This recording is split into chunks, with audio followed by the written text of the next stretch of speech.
Primeiro-ministro da viagem à Rússia tu participa em cimeira região Rússia tem um rua Roneschanen.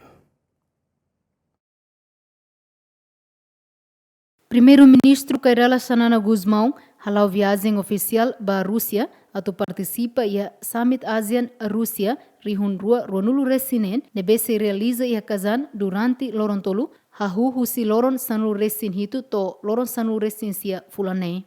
Ia evento ne Sanana se hamutu com o líder Sira husi nação membro ASEAN no presidente Vladimir Putin atu discute relação no cooperação entre ASEAN no Rússia. Summit ASEAN-Rússia considera nudar plataforma importante atu hametin amizade, diálogo político no cooperação econômica entre a região sudeste asiático no Rússia. E encontro ne líder Sira se aborda assunto importante Sira, hanesan segurança regional no global, investimento no comércio, energia, educação, tecnologia, saúde pública, conectividade, infraestrutura no troca cultura. Objetivo principal do summit é reforçar a relação diplomática entre a ASEAN e Rússia, promove crescimento econômico, mútuo no contribui para manutenção, paz e estabilidade da região.